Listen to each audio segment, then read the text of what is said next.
Welcome back to Talking Swift. I'm Meggles. I'm Rubee. And I'm Jess Rodolphe, and today we are recording on July 22nd, 2026. So, we still don't have wedding photos, but we did see them at the wedding that they were expected to attend. They did attend, and there were lots of photos from that. Does someone want to describe her dress? Someone actually found the dress. I love her dress. It's really gorgeous. It's like pink flowers, Found it. Hold on. shiny. Strapless pink Marcarian Layla floral brocade gown. That's what it's called, I guess. It's so pretty. It looks so good on her. And they were both wearing sunglasses too. And he was wearing a suit. And there's like an official photo of them with the couple that got married. They look gorgeous. And they look happy. The dress goes for about 5,750 Canadian, so I don't know what that would be in American. And it's currently sold out, just so you guys are aware. I have the actual listing in the thing now, so if anybody wants to see it, they can't purchase it. It's sold out, but The other thing is this showed like more reasoning of why they picked MSG for their wedding because there were like drones and paparazzi, like we saw videos of yeah. them at the wedding. So many pictures. It's quite obvious why they picked a private venue for anybody who was complaining about the venue choice. Okay, and then wedding aftermath stuff. Multiple sources have said that Taylor will share her photos when the time is right. Kylie said, yeah, eventually, but you gotta bask in it a bit. Guys, it's honeymoon time, which makes sense. I'm kind of wondering if the photos are the next album cover. I did have that thought too at one point, but I totally forgot that I had that thought. Because, so in the Bejeweled music video, Floor 13 is lavender. And when they got married, the announcement sign was lavender. So that's why I'm like, are the wedding photos gonna be the album? Oh, I just had a horrible thought. Yeah. Oh, the Gaylors are gonna no. take the color lavender associated with their wedding and run with it. I'm stressed. It's a lavender marriage. Someone else used lilac, not lavender. Let's call it lilac. Lilac. We could call it lilac. I don't think we can call it a lavender marriage after wood. Is all I'm gonna say. Guys. Oh my god. They As always soon as I find heard a lavender, I was way. like, oh no. There's more on that a little bit after this. And then also there's confirmation from, I think he's a friend of Travis's somewhere in the sports realm, but he said that he talked about Jason's 4 daughters were flower girls. The mayor of New York, Mondami, came out and said that Taylor did pay for the police. Yeah, it was a fee of $160,000, and she paid it before it was even due. She paid to close the street and for the police, so no taxpayer dollars were used for any of the wedding. So all the people who were saying, oh, look at our tax dollars being used for celebrity wedding, none of your tax dollars were used. Even the police's overtime pay was by Taylor. And we all know if Taylor was allowed to tip them, she probably would have been handing them money because that's what she does around Arrowhead. So after the wedding, somebody went through the trash bags and put pieces of the garbage into little plastic cubes and was selling them. And of course, people bought them up. He was selling them for $25 each. See, what I read that it wasn't even trash from the wedding. It was just trash that was outside of Madison Square Garden. It was. He's assuming it's from the wedding. Yeah, like but just it was outside. trash bags that was outside Madison Square Garden. His post said he cannot confirm or prove. He legally has to say that because he can't say that it's Taylor Swift trash. Yeah. He only knows it's trash from Madison Square Garden. Crazy.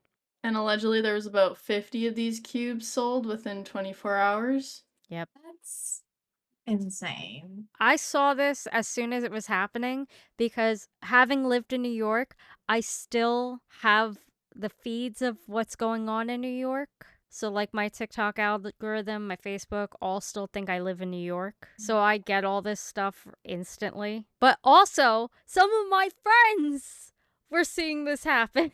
None of them bought it, but they were like, did you see I was this? about to ask if any of them bought it. No, none of them bought it, but they were like, are you seeing this? People stoop to crazy things. I don't understand. Come on, guys. Don't be weird about it. So, according to an anonymous Chiefs player, every other player got something personal, and the general concept was a blanket invite for the whole team, but allegedly, Harrison Butker's individual invite never came. Allegedly, he was not invited to the wedding, according to an anonymous Chiefs player. So, I guess like a lot of texts were going around the team, and some people who were close to Harrison felt like he was being snubbed. A player on the group chat with Butker told the outlet that the thread blew up with reactions once it spread that he never got an invite, and he has never responded about it. This is kind of following his viral speech that he gave at a college, which we have spoke about, I think, already. Yeah. On this podcast when it happened back in 2024. Travis did kind of make a statement on it at the time. I just don't remember.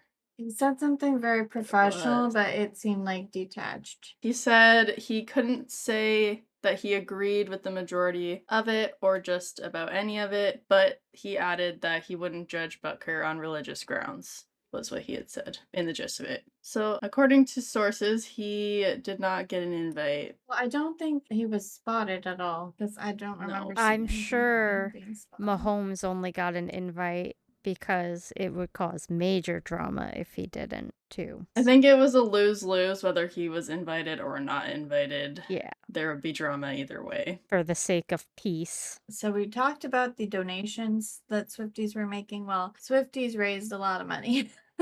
Over 17K for kids nonprofit. So that's amazing. awesome. You know, say what you want about us Swifties, but that's pretty incredible. Then the alleged puppy from the leaked photo that was in the entryway of the wedding has been spotted getting off a plane, I think, with Travis. This puppy looks so fluffy.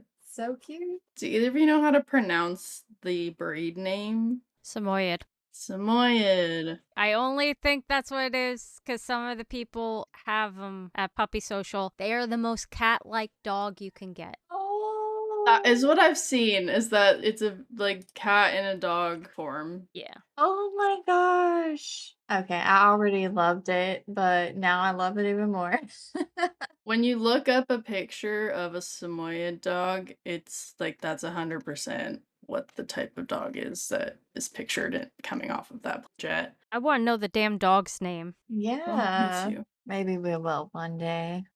Okay, and then Jason commented on the wedding. He said it was a special event for our entire family, and obviously my daughters are incredible. They're beautiful, they're incredible personalities, and Travis and Taylor love them. So very happy we were able to be a part of it. And more importantly, very happy for those two. It was an amazing day. This guest talked a lot on a podcast about the wedding. So apparently, according to him, the vows are actually about 30 minutes That's crazy. 30 minutes each. each? They had an hour-long vow session? That can't be right. That's gotta be crazy. exaggerated. But he I said feel like people don't have like a good frame of they time. probably don't. Well, I mean, they did have their You know? phones, right? I mean, Yeah, some of like them might didn't. have watches, did it. but they did have their phones. So maybe they're just like guesstimating and They're like, it felt like 30 minutes. They just kept talking. Like that's I was what going to say, this put is being said by a man, so. That's true. But he said Travis went first with the vows and everyone was crying over them. All the football players were crying. That's what he said. He was trying not to cry and then he looked around and saw like all the other like football men were crying. I don't know, Travis. My man said he wouldn't trade me for a 49ers Super Bowl win, so that's huge because Paladin loves the 49ers. So the fact he wouldn't trade me for a Super Bowl win is, I don't know if you could top that. That That's is all that I'm is saying. pretty moving. Then Taylor went and spoke for about 30 minutes. After the ceremony, you walk through this castle they built, and behind it were games. And then the stage where Paul sang, and then Stevie and Taylor sang. But I heard that she didn't perform. So I don't know. I don't know. Some people said that she didn't perform, but I maybe mean, there were 1,000 people there. Maybe exactly. they didn't Maybe they see didn't her notice sing. when she did. Yeah. Yeah, because I've seen some people say that she did sing. Because I've seen a lot of people like mocking her of like, oh, you're singing at your own wedding type of thing. So I've seen a lot of people say that she did sing, but then I have seen a few people say that she didn't to try and like counter Maybe. that of like, no, she didn't Uh, actually sing at her wedding. So like, I don't know.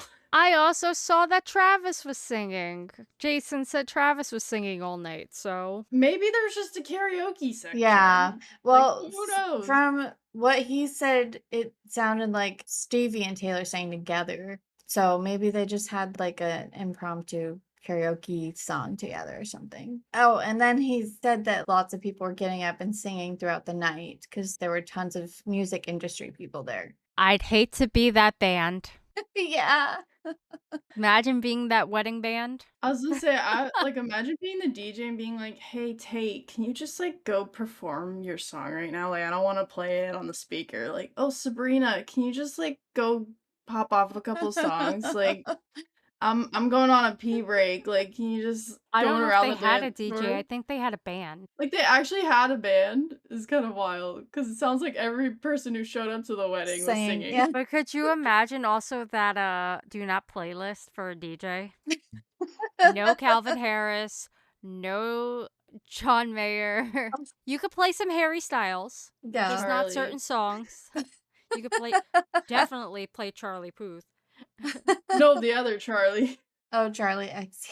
Charlie Yeah, XCX, no Charlie XCX. Oh my gosh. definitely Charlie Puth.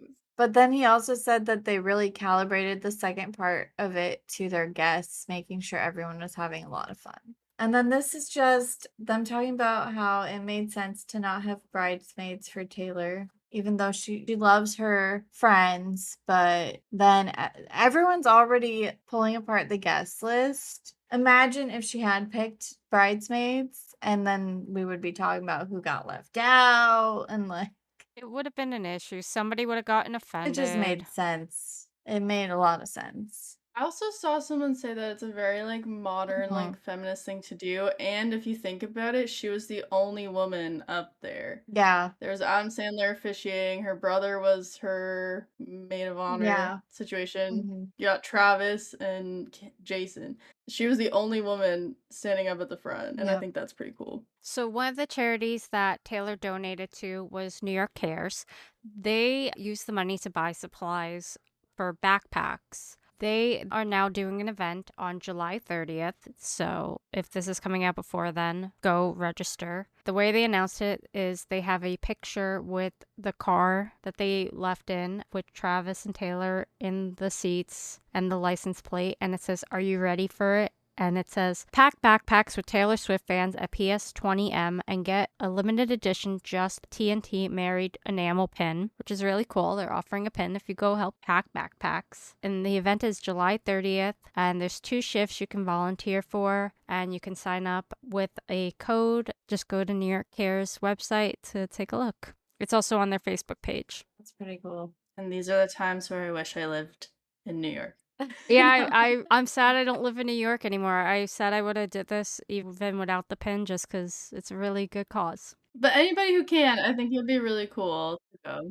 And if any of you guys in the Discord end up going and getting a pin, let us know. We'd love to see what it looks like. Yes, And some please. pictures in the Discord and let us know how the packing the backpacks went. I might still get to see what the pin looks like because, again, I'm still on New York feeds. So if I do get to see what the pin looks like, I will definitely share. I'm sure it'll be posted somewhere. I'm sure it will too. I'm just saying, I'm in the New York loop, so I might know somebody who ends up going. And then Taylor Nation has been causing us all to spiral again. What happened on Spotify? First was Swift Day, which they sometimes post, sometimes they don't, but apparently they didn't for June. And so it's interesting that they posted 13 Hearts on Swift Day just a little bit after Taylor's wedding.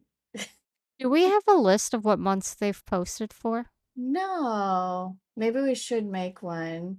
Yeah, I'm curious if there's a pattern there. That would be pretty easy too, because we could just go to their Instagram and see. Yeah, because I'm curious what number months. But they posted 13 hearts, and that's it, I think. That's the post. So JoJo and Casey makes a good point saying that we're here sitting waiting for wedding photos, and then Taylor Nation decided to do this.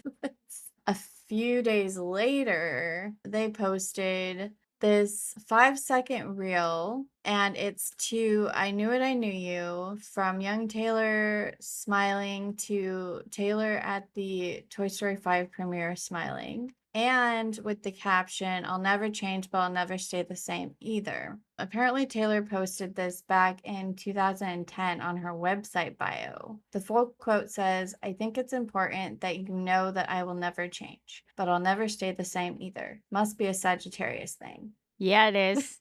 Hell yeah!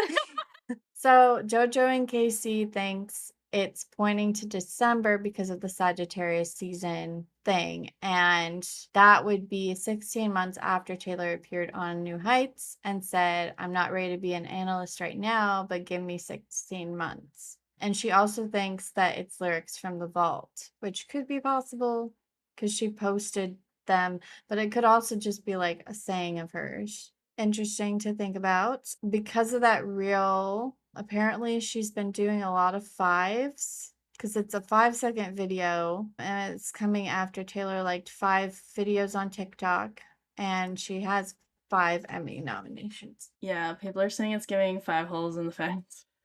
That's it. We're getting a third version of 1989, just like Travis wanted. No, but I actually saw someone theorizing that that was what was gonna happen. I was like, oh my gosh. You never know with Taylor. Okay, and then the Spotify thing. So on Spotify, the background changed on 3 songs.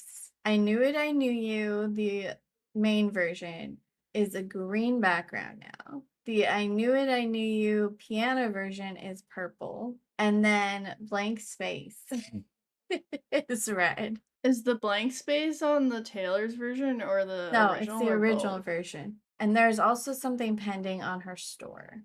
But there are a lot of theories about this. I also gotta say thank you for finally including Spotify in something and not doing everything on Apple Music so we can be included. So who's Taylor G anyway believes that they're pointing to August 7th announcement because of math. The colors are the albums. So red is obviously red. Green is debut, purple Speak Now. So first album plus third album plus fourth album equals 8. And then Blank Space is on album 5 and it's the second track. So 5 plus 2 is 7. So that's how they got that.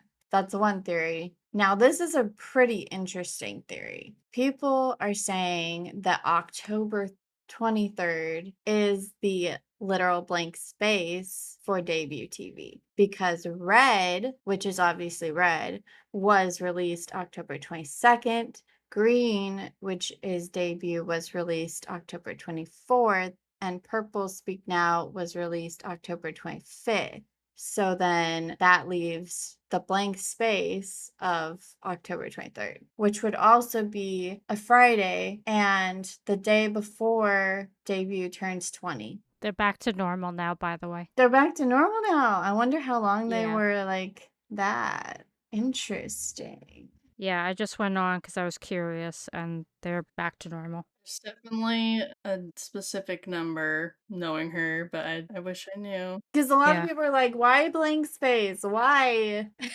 Yeah, that's what I was curious about. That's what I was just But doing now. I was curious if it was still like that. It is not as of the 22nd like but that if it's anymore. a literal blank space, I Knew It, I Knew You is also, they're red again. Interesting, Taylor. So the other thing with the purple, so this is kind of in line with what you were saying. The purple is similar to the wedding announcement background because on the billboard it was like a lilac. But then I didn't know this, but the background at the Toy Story 5 premiere, it was the clouds, but they weren't blue. At least when she was like during her performance. They were purple, which is really odd to me. That's super weird to me because, like, why would they not be the typical Toy Story blue clouds? That is really strange. And also kind of insane that she got them to go along with I it know. for Like, that color, whatever she has planned, because exactly. that's crazy. It's Exactly. It's also weird. purple when Randy Newman is performing. Maybe it's something to do with the new movie. I haven't seen Maybe. it, so I don't know It if could this be. It could be. if someone's listening and has seen Toy Story 5, let us know if purple is like a main color in it, maybe. Blue in the poster. Yeah, that's the first I've seen them purple, but I haven't seen the movie yet either. Oh, maybe because Bonnie's backpack is purple? Maybe. I don't know. That seems like such a random small thing though for them to Yeah. use that as the I color mean, background for the their poster is them in the backpack, though. The one I'm Okay, looking so at. Yeah, maybe. maybe it's supposed to be like them in the backpack. Maybe. Also, Midnights also came out in October, October 21st. So, like, the 23rd is surrounded by all these other releases, and it lands on a Friday this year. So, I don't know. I feel like that's pretty crazy. She loves October, and I love that she loves October because I always get something for my birthday. Life of a Showgirl came out on Paladin's birthday this year. Yep. Well, last year, I mean. Which is why I wasn't here when it released. Yeah, the clouds are kind of purple in the main poster, too. That could be why they used some purple. Because it is an ombre behind her and Randy. Mm-hmm. So it could be like the transition for the blue to purple for Bonnie. I still haven't seen. I haven't Yeah, seen. I'm I haven't not seen super 4. That's I'm why. not super caught That's up on why Toy I Story, I'll be haven't honest. seen 5 because I haven't seen 4 yet. Ugh. Same. We were invited to a screening and I didn't go no. because I haven't seen 4 Paladin has. It's on my to-do list. Oh yeah, and then the lilac elevator button that Jess mentioned earlier. JoJo and Lilac Casey. button. JoJo and We said Casey lilac. mentioned it because back to the elevator buttons in the Bejeweled music video, the 13 is lilac and she doesn't go to the 13th floor. JoJo thinks that the 13th album has been planned to be lilac for a while because obviously 13 is Taylor's favorite number, and so it's whatever that album is gonna be, it's gotta be a color special to her, and so she would have picked it probably way before anything else. We know Taylor picks the album name and colors, but never the content of Yeah. the album. Yeah, because the content of the album is usually whatever's going on in her life around her at the time that she's writing it, but she plans the color and stuff beforehand. Oh, right. I wanted to talk about this real quick because it just shows Taylor's impact. So, Michelle Branch just announced her tour, and the way that she did it was very, very Taylor inspired to me because she even had like a can't come to the phone right now moment in her trailer. But she said can't come to the phone right now. I forget what she said, something about being on tour. And she did a Instagram rollout. Remember, we've talked about like when Taylor has done rollouts in the past and how she has the grid like a lineup to make one picture. Well, Michelle Branch did that. And then also Michelle Branch re-recorded her music and is releasing that album in November, and that's why she's going back on tour. A lot of other artists have started doing this a lot. I know Taylor wasn't officially the first person to do it, but she was like the first to make it so successful and like prove how successful it could be. And so I know a lot of them have been inspired by Taylor in that way. So Dolly Parton was in an interview and she says she loves how Taylor runs her business and minds herself, how she knows exactly what she's doing, how to market herself, and how to kind of keep it all contained. She's a great writer and a great singer, great businesswoman. And she said, I bet when the time is right, we'll do something together. Oh. At the end, which is why I put this in here because it kind of was like, oh, is she maybe hinting like how cool it'd be if she The was on collab. debut Yeah. TV? Mhm. That or would be something, you cool. know? Who knows? Maybe Dolly just put that out into the universe because she wants to work Yeah. with Taylor, or maybe she's hinting that there is something coming. And then I Knew It, I Knew You entered the top 10 at US Country Radio, becoming Taylor Swift's first country radio top 10 in 13 years, which is a fun number. Everything works out for Taylor to have 13s. Like, she's literally never beating the witch allegations. Oh. Oh my gosh, And craziness. I think that's all we have for news. So we're gonna do the lyric analysis of The Life of a Showgirl. When did we first listen? I'm pretty sure we went over this last year. But as a refresher, when did we first listen? Mine was a day or two after it came out while I was in Japan. That's right. Yes, you were in Japan. Oh my god, I forgot about that. I was laying in a hotel bed listening to it while Paladin was getting ready. That's right. I knew you had to wait somehow. I was in Japan, yeah, for my honeymoon.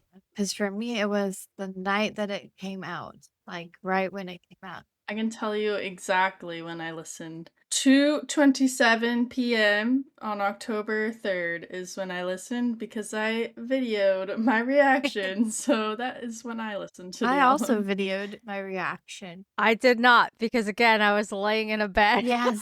Pretty valid. And Paladin was getting ready in the hotel. I'm trying to remember. We were either at the Onsen Hotel or the Godzilla Hotel because we changed hotels like 5 times during that trip. It was one of those 2 hotels. I remember laying in the bed listening to it, and Paladin came out while Wood was playing and was like, "What the hell are you listening to?"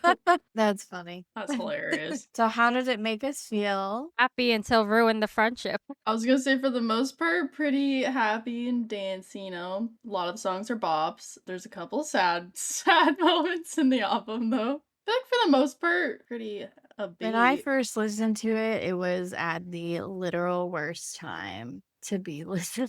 It was literally right before I went through a breakup, and I knew the breakup was like impending. I knew it was coming. It was a bit rough for me to listen to this album, but I did really I liked all of the songs, and I was really happy for Taylor, but I was really sad for me. Very fair. There was a moment it came out while I was in a good place, and then whilst the hype was going on, I went back into the Torture Poets era for a little bit, so I feel ya. Yep. But we're back in Showgirl era. Now I just enjoy the album. I don't know. I've been going into the Folklore Evermore era simply because my dog is obsessed with it. So Very good eras. He has taste.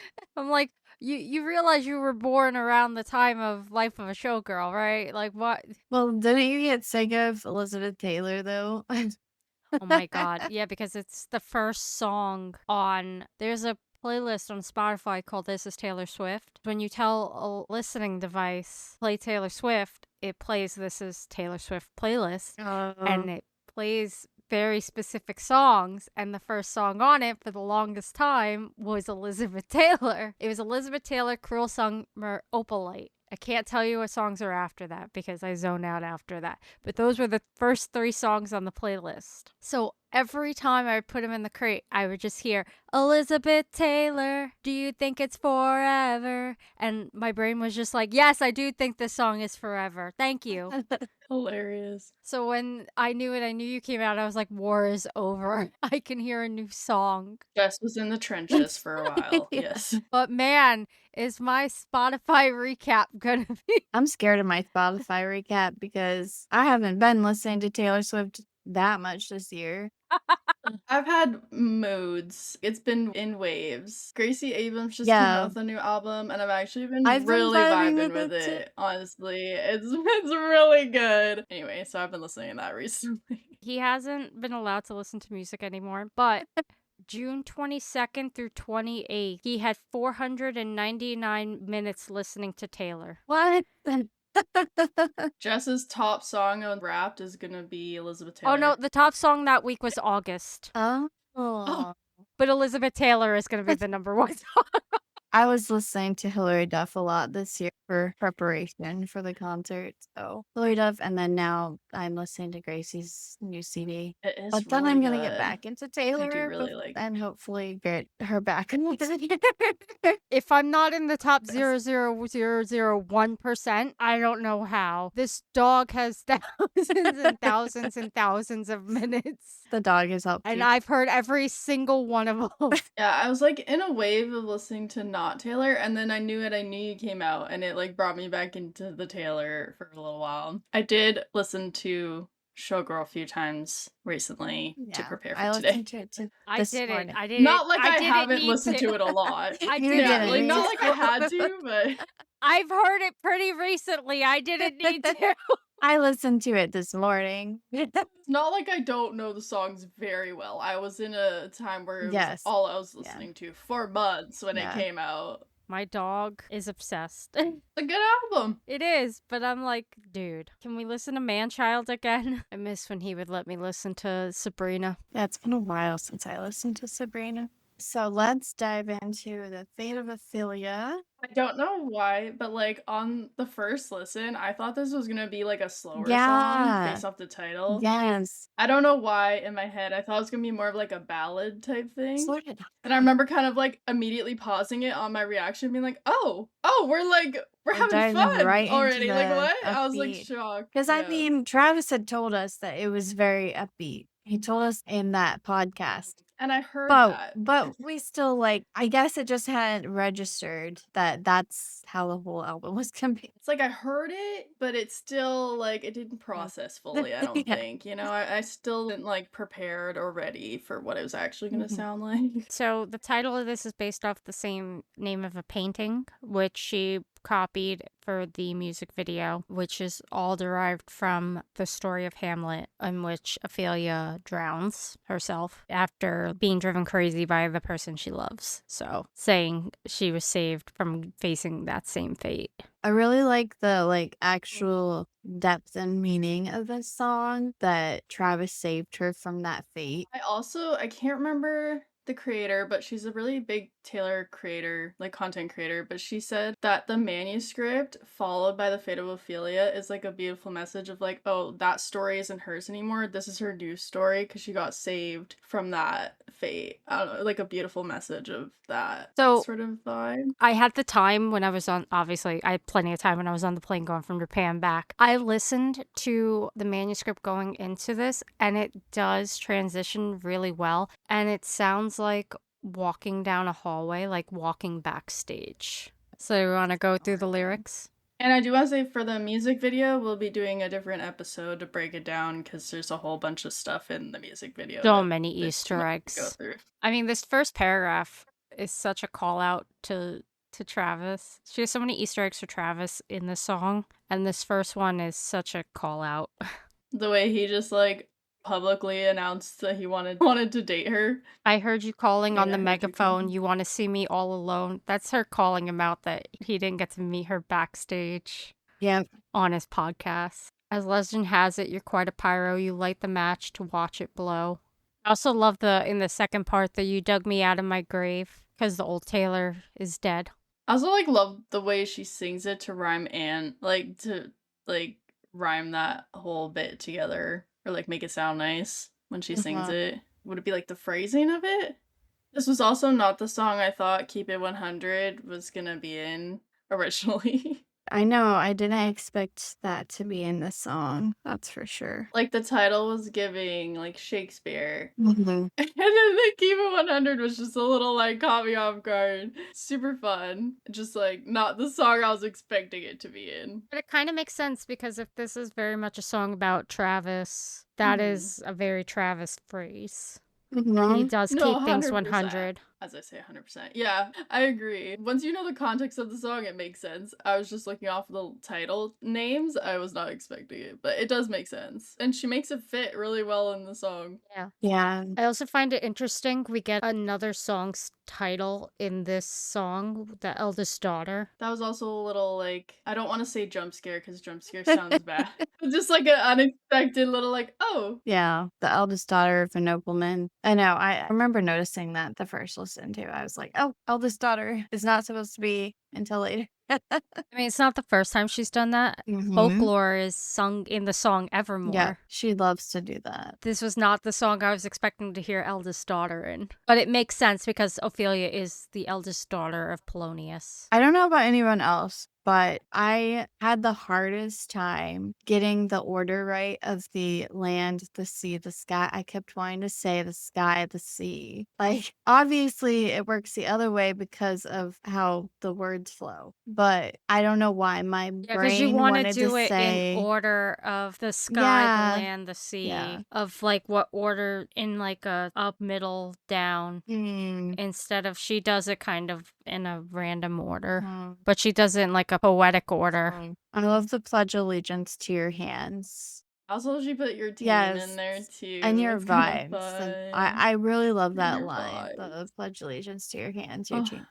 I really hope she put that in her vow, Loki. And then the bridge is really, really pretty. I love how she sings the bridge. It's kind of dreamy like. It's almost like she's half asleep when she's saying it. It makes me think of the secret gardens in her mind. Yeah. Only you possess the key because it's locked in her memory. Yeah.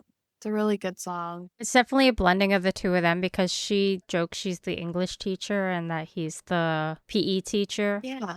And the Shakespearean elements of it with the modern day language is a mix of the two of them. And it's such a like fun beat. I do also love the line, "You wrap around me like a chain, a crown of vine," because the vine makes me think of like ivy. Oh, yeah. And like crown is just like, because obviously she's a queen. King of my heart. And King of My Heart, yeah.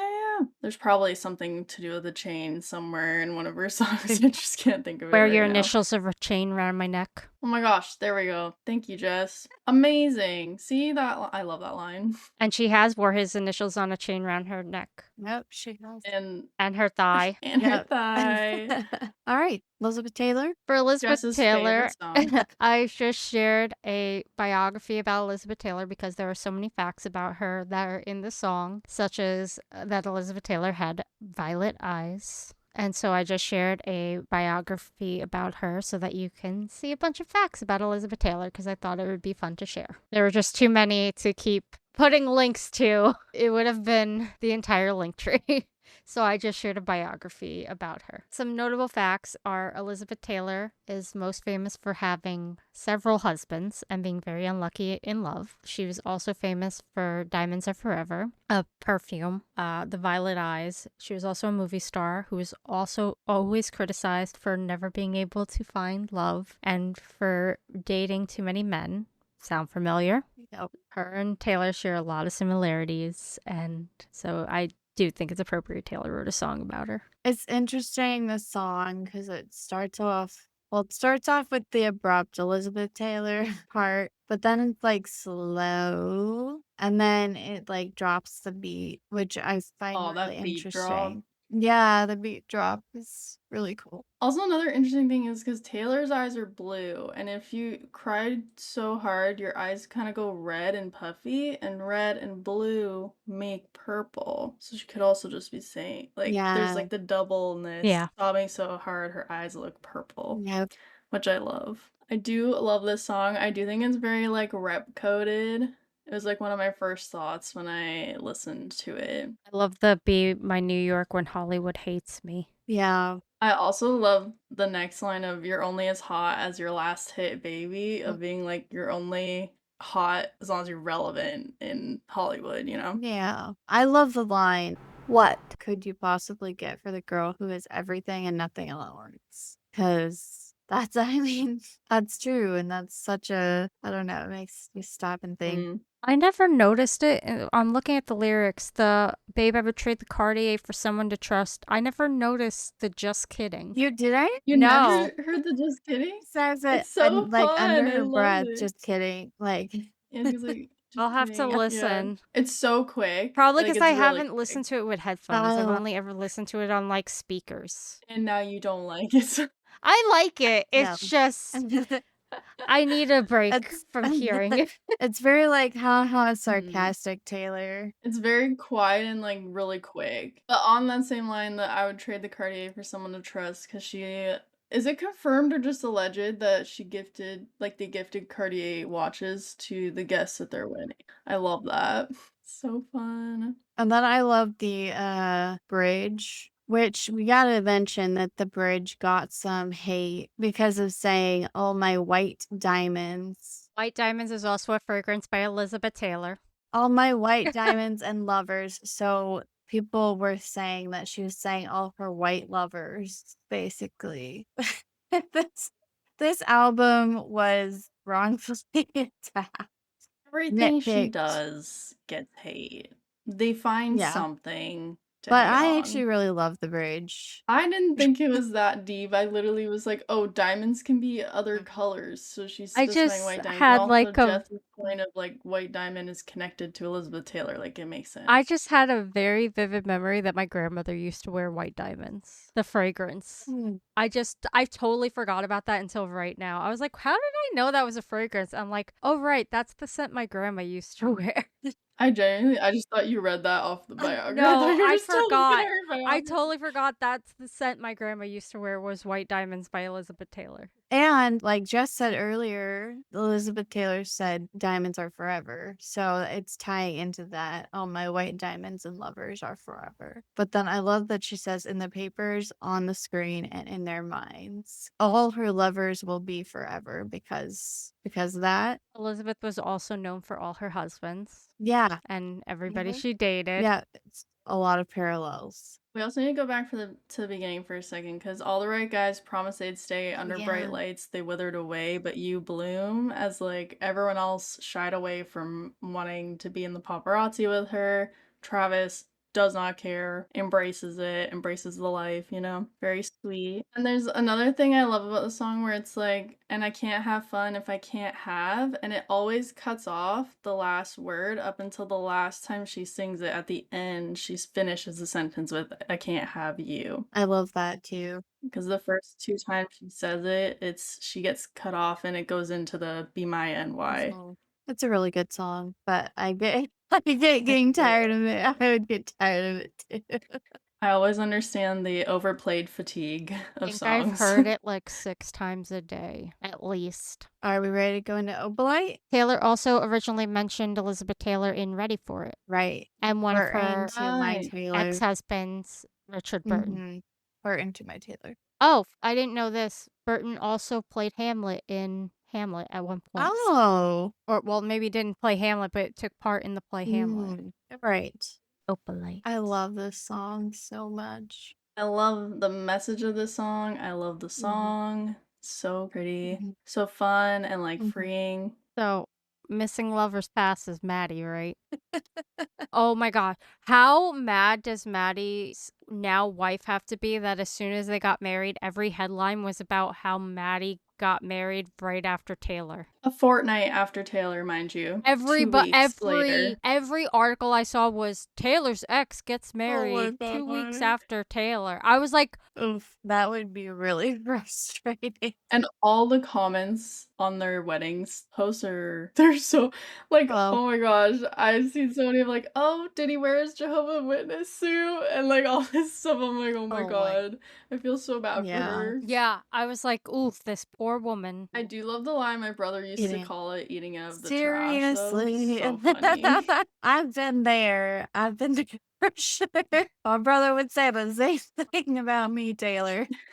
I love this callback to I Thought My House Was Haunted. I Used to Live with Ghosts. Mhm. The callback to Antihero. Yeah. And also, I was gonna say there's another song. I can't think of it right now. Who's Afraid of Little Me? Thank you. I was like, I can't think of Because it. they creep into her house with all the cobwebs. I feel like you could also think of like Dancing Phantoms on the Terrace too. Like she has a lot of songs that kind of reference it in some way. Oh, also Haunted goes back to Speak Now. I also do love and all the perfect couples said, when you know, and when you don't, you don't. Like it really is that simple. If you're questioning, like it's obviously, if it's a maybe, it's a no.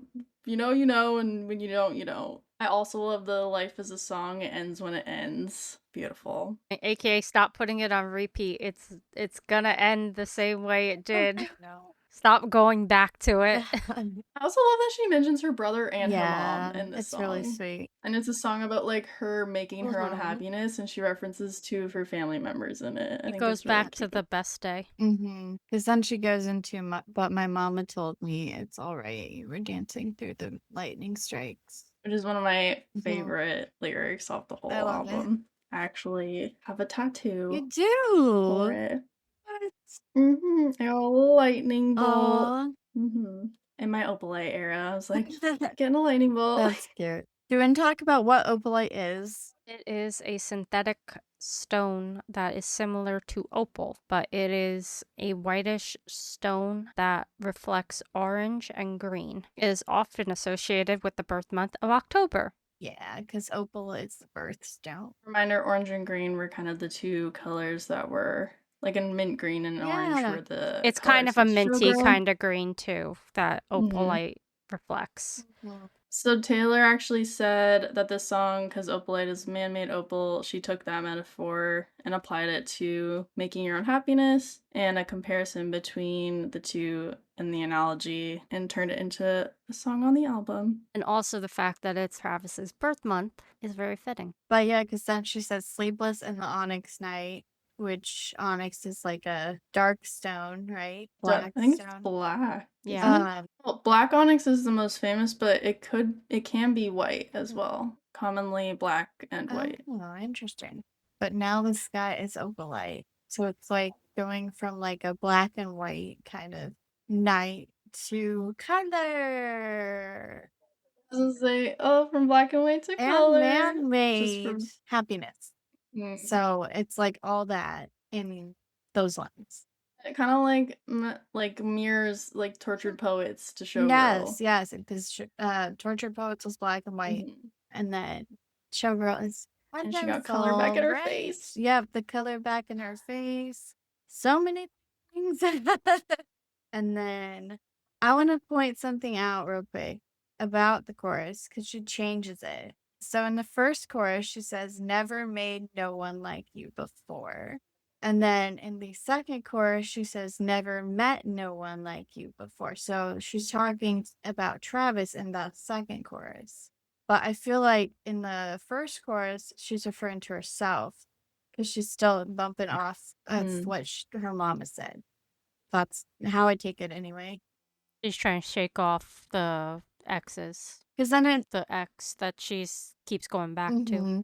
Well, because when it says my mama Uh-huh. told me, the quotations are from It's Alright all the way to But the Sky's Opalite. So that's all supposed to be her mom saying that. And then in the next one, that's when I told you, and it's the So it's quotations her of the whole saying thing. it to Travis. Mm-hmm.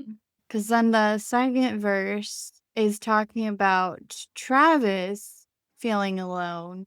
Because Travis also like felt alone before meeting Taylor. And I love that about the song that it's like there are two paths coming together and them making their own happiness together, like moving on from that. We got another continuation of finally left the table. I was literally gonna say that I love the line, you finally left the Mhm. table, and what a simple thought, you're starving till you're I not. I also love love that line. That Such is a one of good my line. favorite lines in the album for sure. This song has a lot of really good lines in it, You honestly. finally left the table. love What a it. simple thought. I You're love starving till you're not. the line in the bridge. This is just a storm inside a teacup. Well, I was gonna say there's still so many more in this song that I love. This song is full of great lines, I think. It really is. We all know which ex this song is about for She was in Travis her because it's the phone. one that keeps causing drama and is still in her phone trying to cause drama. You were in it for real. She was in her phone, and you were just a pose. Still causing drama even after they're married. Why are you trying to get more attention for it? Just move on. He's never Yeah. going back Move with you, on and girl. be He's married. happy. Never gonna find the what, one for Meggles? you if you're hung up on the one that's found his one. Mhm. Exactly. So when you were pointing out the chorus and stuff, I just realized like the last time she says the chorus, there's no like little intro. It kind of is almost like she's speaking to us in the last verse. Because it just says, "Don't you sweat it, baby." And then it just is like it goes into the chorus again, but there's no like little bit at the front. So it just kind of feels like the last time she says it is like advice to the listeners of the song. Yeah, it's cool. I do love also like, but failure brings you freedom. Yeah. And I love this is just a temporary speed bump too. Like it's not Mhm. forever. This whole song is just like, I love the message of the Mhm. song. So many good lines in And it. and I Catchy. Ugh. love the love part too. Can bring you love. It kind of gives me like 60s vibes a little bit. Does it? I don't know. Did you guys get that from that? But like the Kind of Motowny. I can bring you love, Mhm. that part, and then she keeps going up and up. Yeah. Yeah. All right. Father figure? So, a fun fact about Father Figure is she samples some of George Michael's Father Figure so that his estate could get royalties on this song because George Michael was one of the first people to fight about owning his songs. He was one of the first ones that had the fight about his masters. I think that's really cool. Also, doesn't his estate donate to a really big charity Yes. cause as well? I can't remember which one at the moment. I don't remember either, but I know she wanted to honor that he was one of the pioneers of that fight, and so she sampled part of Father Figure so that his estate would be able to get royalties as like homage to him. Absolutely love this song. It's a very interesting song because it like starts out with It's a conversation between two people. yes, This song tells a really good yeah, it story does. of like visual. Like you could close your eyes Mhm, and picture like a whole animated little mhm. show happening with the way she describes everything in it. This father figure finds them and turns their rags into gold, and then like says that they will protect them. You remind me of a younger Mhm, me. I saw potential. mhm. Oh, I love the line. They said they want to see you rise. They don't want you to reign. It really, it really hit. It's like a one line that describes her entire Yeah, career, because honestly. they want to see you rise, but they don't want you to actually like be up there and Get too high yeah. up. It just reminds me of her, like, when she's talking about, "Oh, like, why don't you just, like, give other people a chance?" And she's like, "I don't want to." Mhm. I'm not gonna lie, I do love the line, "I can make deals with the devil because my dick is Oh yeah. bigger." It's a great line, I won't Oh man, lie. that was a jump scare though when I first It's a heard it. banger hit, banger I can line. make deals with the devil. And then later on, it changes to you made a deal with this devil. Turns out my dick's bigger. That's the better version of the Mm-hmm. line, I would say, for sure. The song is honestly just it just emulates big dick energy, Mm-hmm. which I love. This one also has another song title in it from this album. Mistake my kindness for weakness and find your card canceled. Canceled. Yeah. That's one of my favorite lines in the whole album, too. I love the bridge. I'm obsessed with the bridge because it goes, you want to fight, you found it. I got the place surrounded. You'll be sleeping with the fishes before you know you're drowning. The whole, like, buildup Mhm. of that bridge is Mhm. insane. Like, it's so Yes. Like mob mob-esque boss. too, with, like, Yeah. sleeping with the Mob fishes. Oh my boss. gosh. But then it's like, whose portrait's on the mantle? Who covered up your Oh, that scandals? switch up. Mhm. And Mm. then mistake my kindness for weakness and find your card canceled. Because it's like, just because someone is kind doesn't mean that you can walk all over them. They might be able to like step up for themselves and not take it. Also, like, the "You pulled the wrong trigger, this empire Mhm. belongs to me." Yep. Oh, so I good. love it. I'm obsessed with this. I love the way she whispers, like, "I protect the Mhm. family." So good. Yep. So Steve has a bandana that says, I protect the family. Cute. So cute. He does not, but he terrorizes the family. But it was a cute bandana idea for the puppy. I also love the "You wanna fight, you found it." Yep. Just, like, the whole lead up, the whole bridge is insane. Mhm. So good. Like, you really crossed me, and you didn't realize who you were dealing with. Even though you should It, have. like, it really sounds like somebody who was a people Uh-huh. pleaser and then, like, finally snaps Exactly. and then, like, goes, like, 'Cause it starts off kinda nice and then, like, builds into this, "Whose portrait's on Yeah. the I'm actually the one in Yeah. charge. Who's running this?" type thing, like, and they finally snap. That's what it kinda, like, makes me think of because of the Relatable. way it I builds up.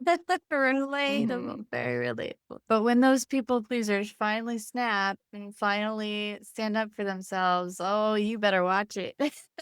I also just love the line, "I pay the check before it kisses the mahogany grain," just as, like, a It just visual, yeah. beautiful way to say that it hits the table type thing. Mhm. Also just, like, flexing her money too a Yeah. little bit, which is Yeah. So what she said about the song was that she has been in both positions of being like under someone who is giving her guidance and everything, and then also guiding someone else and giving them tips and tricks and stuff. And so she's been in both positions. So that's kind of what the song was Mhm. inspired by, both perspectives. There's a lot of speculation about who this could be about.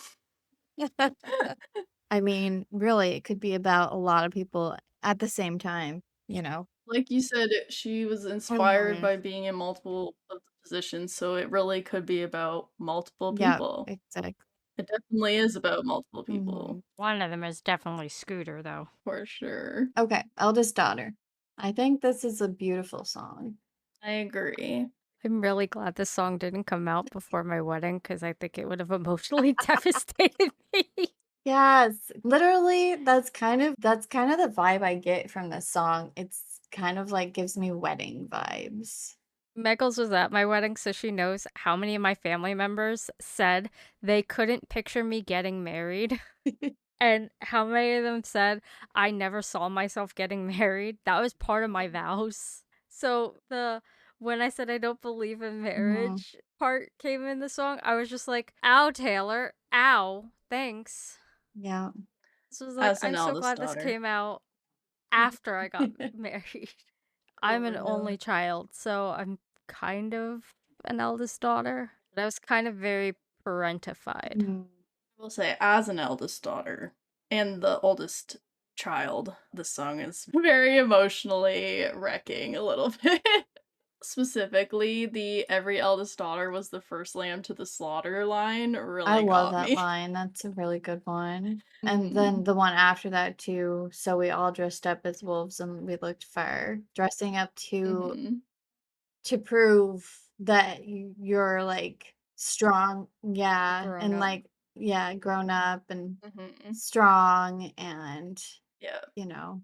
I also really like the line, "I've been afflicted by a terminal uniqueness. I've been dying just from trying to seem cool." Because that's, like That's why I'm so glad this came out after I got married. 'cause, like, that's very relatable for so many people, I'm sure, trying to dying from trying to seem cool, trying to get approval, you know? I also think the line right before that is really relatable, like, "When you found me, I said I was busy," that was Yes. a lie because 'cause I'll literally be like, "Oh, I'm busy," but it's like, I just really don't Yeah. wanna go. Like, I don't wanna leave my Mhm. house, I'm comfy, cozy, I'm busy, sorry. Oh, and the internet part too is because every single hot take is cold as ice, which is really our society right now with the internet, and everyone has something to say about everything, and everyone's so harsh because they can hide behind a screen and But those same people, as soon as you get them face to face, suddenly have nothing to Mhm. say. But the chorus part, the part where she says, "But I'm never gonna let you down, I'm never gonna leave you out," that part to me just sounds so much like Vows. I don't know, it just gives me the Vows vibe. Well, she does say, "I'm never gonna break that vow," True, like, a that's couple true, lines yeah. down, which probably Mhm, helps. It does, though, mhm. in general.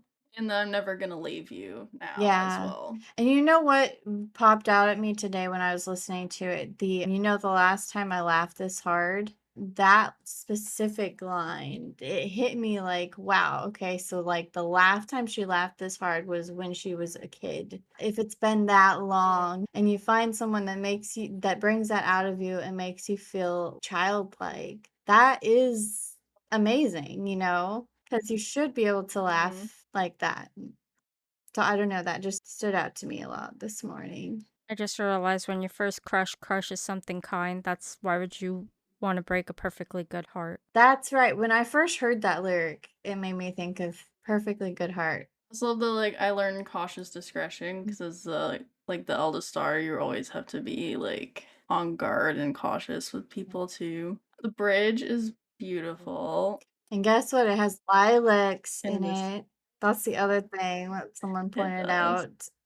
Ferris wheels, kisses, and lilacs. Yeah.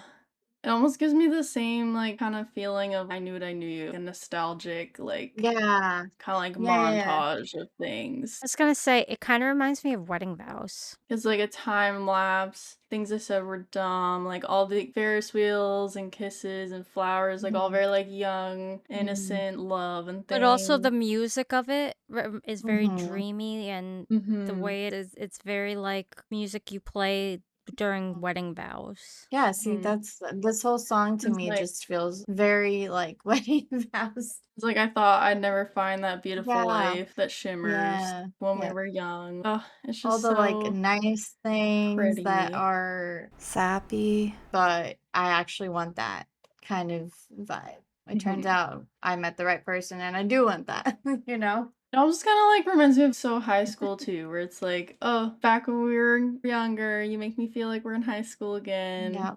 That's me right now. I was talking with Paladin about this, how I never really liked kids, and now I'm in school to become a children's librarian in school. And we're talking about having kids and stuff, and this is never what I pictured my life would be. Crazy how the right person will change your mind. Yep. I think it's sweet too that she added a little bit of a like a line for the youngest child as well, because the song Oh is yeah, like because he's the kind of written youngest. for the eldest daughter, but she throws in. Oh, I Yeah. didn't know that. That makes sense. I just thought it was kind of like, oh, I didn't forget about you guys either. Like I you know, throw in a little line for I them. That makes remember sense. that popping into my head the first time I heard this song too. Because after the bridge, shimmers that innocent light back like when we were young. Then she goes, every youngest child felt they were raised up in the wild, but now you're home. So it's to me, it's like she's talking to him because he's the youngest child. Yeah. That makes sense. I didn't know that, so I didn't make Mhm. that Jason's connection. older than him. That's cute. It's a Very very sweet sweet. song. And it got so much hate. And I hate that. I It's won't beautiful. lie, the first time I listened to it, I don't think I Yeah, understood yeah. Well, it. it wasn't what you And, like, being an expected. eldest daughter, I had a lot Mhm. of I had a lot of expectations being an eldest daughter, knowing what the title and that it was a track 5. I, like, didn't know what to expect, but I had a lot of I don't know the word. Finally listening to it, I had to come to terms with what I wanted in my head is not what it was, which is so fine. It's so fine, but, Yeah, like, I just had to kinda, like and also, like, I didn't fully understand it the yeah. first time I listened to it. Some of the lines didn't really make Mhm. sense to me, but then after going to the theater to see her explanations of it, I was like, "Oh, okay, that makes sense." The other thing is a lot of people misunderstand the thing about the track fives. Some people say, "Oh, it's her saddest songs or whatever on that." It's never been. It's the most personal. That's what she said. I was gonna say, I feel like the better way to describe it is She like her said most yeah, she said that vulnerable, it's something like, personal to yeah. her, the track 5. So, it makes sense that it's Mhm. track 5 because it does feel personal. Oh, she actually said it's a love song, Taylor. When she was talking about it, she said it's a love song about kind of the roles that we play in our public life because nowadays everyone has a public life. You have a life that you portray to other people or what you portray on social media, and then you have the you that everyone gets to know who has earned the right to be closest to you. And it's really hard to be sincere publicly because that's not really what our culture rewards. Right, ruin the friendship. AKA Forever Winter Part 2. Oh, this song. It starts so upbeat and happy and everything, and you don't really understand exactly what it's about until later on in the song. It is like a fun, Yeah, funky it kind of feels vibe. you know what it feels like to me? It feels like early 2000s to me. That's the vibe that the sound gives me, Hmm. which would make sense because that would be when she was in high school. How fast is 85? Is 85 fast? Yeah, Yes. our speed limit is typically around 60, sometimes 70. For reference, 85 is at least Let me look this 25 up. to like 15 to Oh, 25 I just more. looked it up. Yeah. 136 kilometers per hour. Yeah, if you went that here, you'd be charged with race Mm. car driving, like the highest fine of speedway reckless driving in Canada for that. The highest our highways go is 120. No, actually 110. I Some people think drive the 120. highest I've seen was 75. They're usually fine as long as you're going with the flow of traffic and not driving recklessly, but that's usually under 85 still. Though I don't know if he's driving 85 miles per hour. 85 might be the Oh, highway. that's true. I'm not American. Because I live by the Full of neon 101. names. You drive 85. I took it as a speed because of the way she phrases Yeah. it, of like you drive 85. Yeah, but it's not called the 101 here. It's called 101. Yeah. I was gonna ask if anybody had looked up or if anybody knows the area of Gallatin Road No. and a I'll beach, find out. and if maybe Highway 85 is near there, or if there's a Highway 85. I was wondering if it was like in her hometown or something, if that street is in her hometown area. Anyway, this song is about her. She had a guy best friend in high school who ended up passing away. He passed away several years after high school. I'm not entirely sure exactly when. Do you know? I don't know if it was ever confirmed, but I've seen people saying a name of a specific Yeah, guy that well, they think this is about, but everyone I don't know if knows who the guy was that died, but Oh, okay. Gallatin Road is a major historical thoroughfare in Nashville. Oh.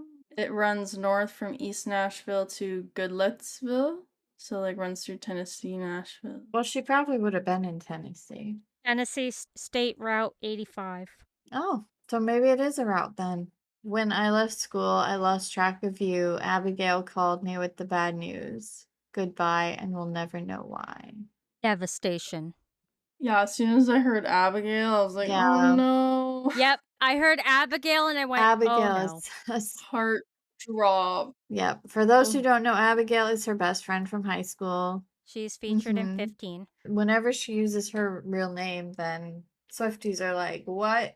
This is I gotta listen carefully to this." It's like our signal. Oh, like just hearing the line, Abigail called me with the bad news. Devastating.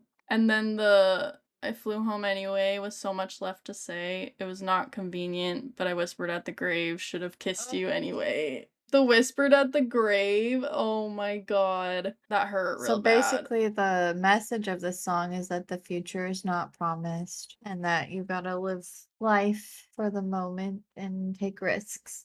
I do love like the way she ends it with my advice is always ruin the friendship. Better that than regret it for all time.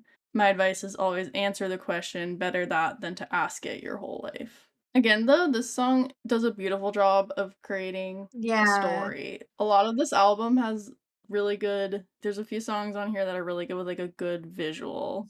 And even like just the vibe of the song matches the visuals so well. You really feel like you're back in high school going to prom.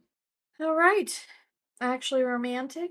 So this song is speculated to be about Charlie XCX.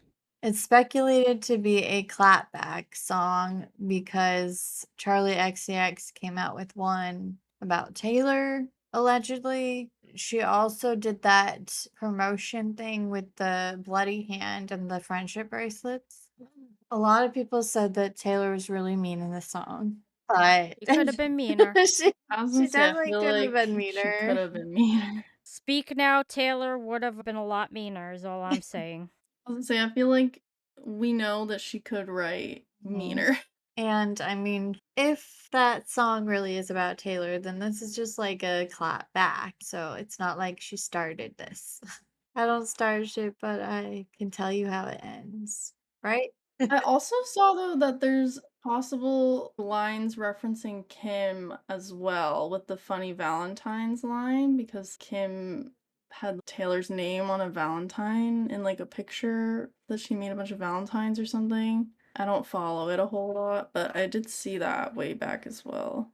Yeah, I don't remember which lines, but someone was pointing out different lines Like that she's could be also referencing Kim, but I don't know. Like, she could easily be talking about multiple people could have inspired this, but I feel like the opening line is very clear of who maybe the Yeah. main I mean, inspiration the is. general meaning of the song, Taylor talked about how it was inspired by how there are so many people that will just be so obsessed with talking bad about her.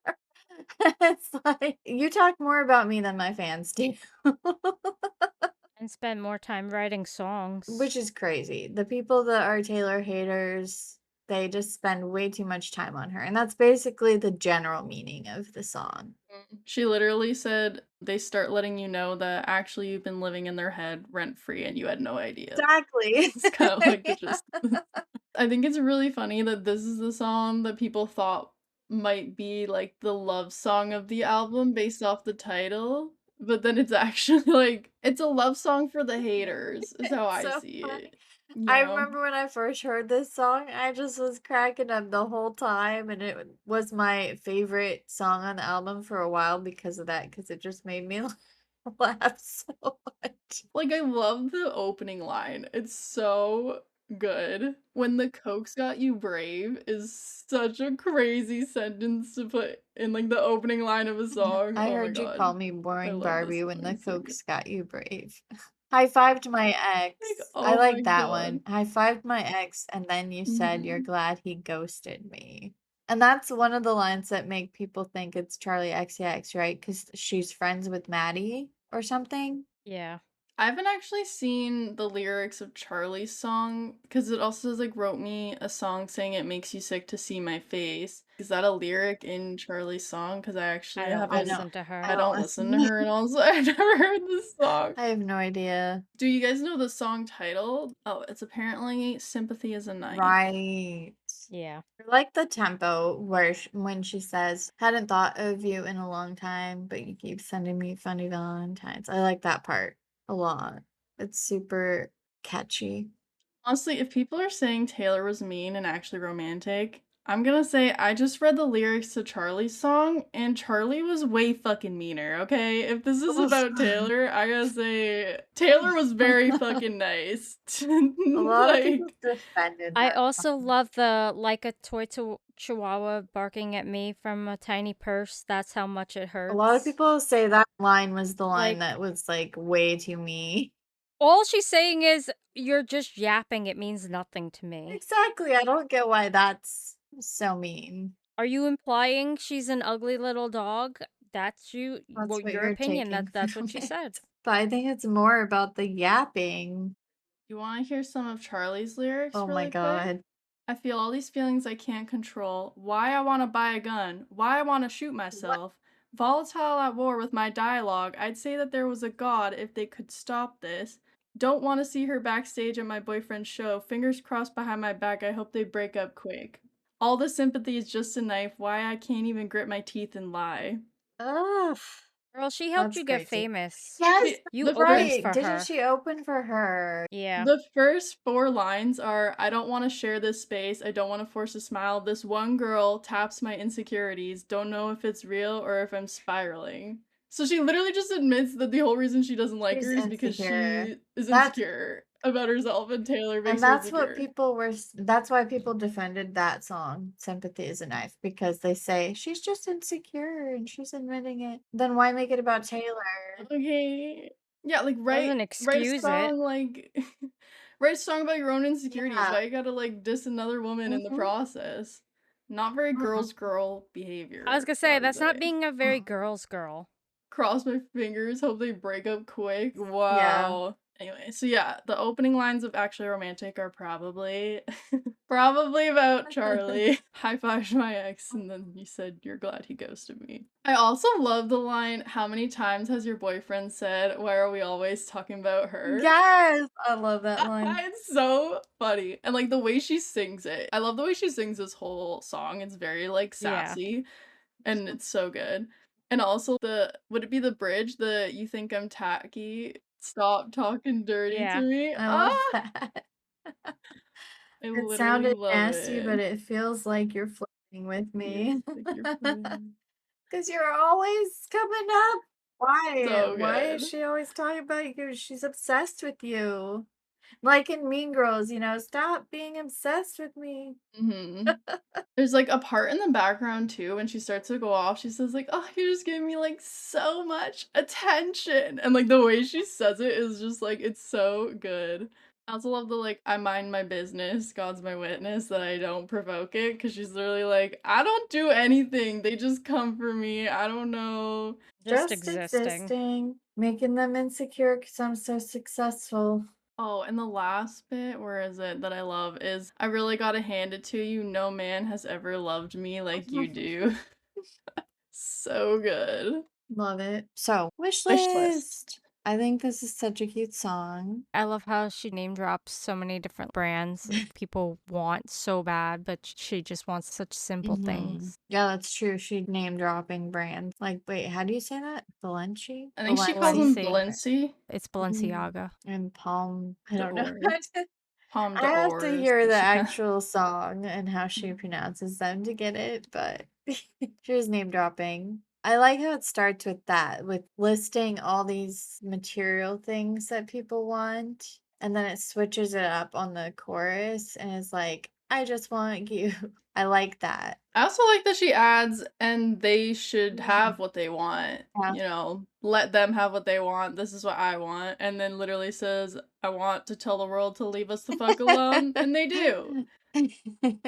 And then people And get yet, mad that she wants a private wedding, like, what the and heck? yet, people heard this and still showed I up. know, they still went to the wedding. What the heck? People bought plane tickets. And they I saw drove people flying hours. there, driving there. That's insane for something that's just speculated and you're just gonna stand outside and be weird.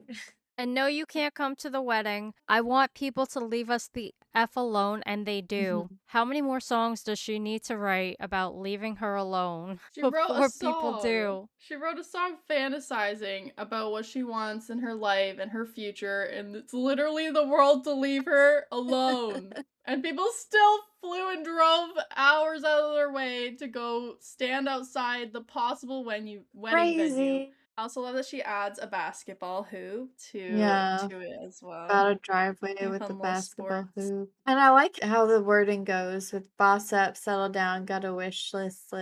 I just love the wordplay in the song and how it hits with the beat. Oh, we do need to talk about the have a couple kids, got the whole block looking like you thing. Cause like God forbid a woman that's wants her kids to look another like her and line. her husband's Yeah. DNA. No matter who he was, she would want them to look like him. It would be weird if it was someone else. This is a very vague enough Mhm, alone, like, anyone could sing this to mhm. their partner. I think it'd be weirder if she said, got the whole block looking like I me. know, that would be because, like, when you're in love and you're picturing the possibility of having children with someone who you're in love with, then you're, like, envisioning and hoping that they will look like him because that's who you're in love with. Makes sense. My mother-in-law keeps going, I hope they get your hair texture and your eyes and Mhm. picking what features of mine she wants on our kids. I'm like, you can't. She's like, I hope they get my son's height and your hair texture and your eyes and his hair color. I'm like, you can't. This isn't build a grandchild. My god. And this song is almost so vague enough that any person of any gender could sing this to their Mhm. significant other of Yeah. like, like, it's not the only thing that's slightly you could argue is got the whole block looking like you as, like, I'm the one carrying, Yeah. like, the kid. But Not it really. like, only if you take it that Yeah. way. That's, like, the Even only same-sex couples have yeah. Mhm. surrogates and they use their own Mhm. Yeah, DNA to that's have true too, yeah. kids. No, for sure. No, that's what I'm saying, like, that's the only thing you could possibly, like, Mhm. argue Yeah. that's, like but it's really But I'm not. saying even Yeah. that, some Mhm. same-sex couples use their own DNA to have Yep. kids. No, 100%. So, like, really, this song could be anybody singing to anybody. I don't understand how that line could be I don't understand people's hate with that one line because really anyone could sing this I to love that line. I think anybody. it's sweet. Honestly. Yeah. It's like, obviously, she wants her kids to look like him. And then I love the That's bridge, cute. the "I made wishes on all of the stars. Please God bring me a best friend who I think is hot." I thought I had it right once, twice, Again. but I did not. I love that but I did not. Mhm. I love that line. And again, that's all gender neutral, like vague. Like anyone could say that to Mhm. anybody about anybody. Also like at the end where she changes it to I hope I get what I Mhm. want because I know what I want, and then like goes back into Mhm. it. I think it's also interesting that the wish list is spelled with the dollar signs, and it's like it starts out with a bunch of wishes of other people that are super materialistic, but then the heart of the song is I just want you. Like that's all. I mean, it also goes back to the song, was it Elizabeth Taylor? What do you get for the girl who has everything Yeah. and nothing at all? All right. Onto wood. So, Wood is track 9, and it's 2 minutes and 30 seconds long. 230 millimeters is 9 inches. So, I think Taylor is telling us something. I'm so glad they included this quote because when I went to the theater, the way that she intros and explains this song, I'm so glad they put the quote in here. She goes, "It's a love story about, kind of using as a plot device superstitions, popular superstitions, good luck charms, bad luck charms, all these different ways that we have decided things are good luck or bad luck, like knocking on wood and seeing a black cat." And that's kind of the way that I've decided to explore this very, very sentimental love song. And then she like does Spark. this like Yeah. smirk, like wink at the camera, and then it goes into the song. her And that is how Mom she even describes thinks the it's song. about superstition still. Yeah, her mom still thinks it's about superstitions. That's why. So funny. Literally, I remember both times I went to see it in the theater, the whole theater laughed out loud when she said this Yeah, little bit. It was same. hilarious. Audibly, like, cackling out loud. I think someone was like, "Ah, sure, Taylor," and then, like, as the song was starting, I'm like, "Oh my god." Very catchy song. I honestly immediately got the vibes of the Jackson That's what 5, a lot as of did people most got, people, I yeah. feel I like. didn't I don't I know. just really like that song by the Jackson. I really like that song, so I was like, "Oh my god, What it's song like is giving those it? vibes." Oh my god, why I can't I want you think of it right back. now? Yeah, I was gonna say "Want You Back," but Want You Back," yeah. I don't know it that well. You'll have to listen to the I know intro. I've heard it for If sure, you listen to but it, you'll be I like, don't "Oh." I absolutely love the line, "It's you and me forever dancing in the dark." After all that In the be chorus. wishing and on a fallen star never did me any good. I ain't got to knock on wood. Oh, "Knew Me It's you Forever and Dancing me forever in the dancing Dark." in the dark. Yeah, that is a good line. I think this song is very That's well right. written.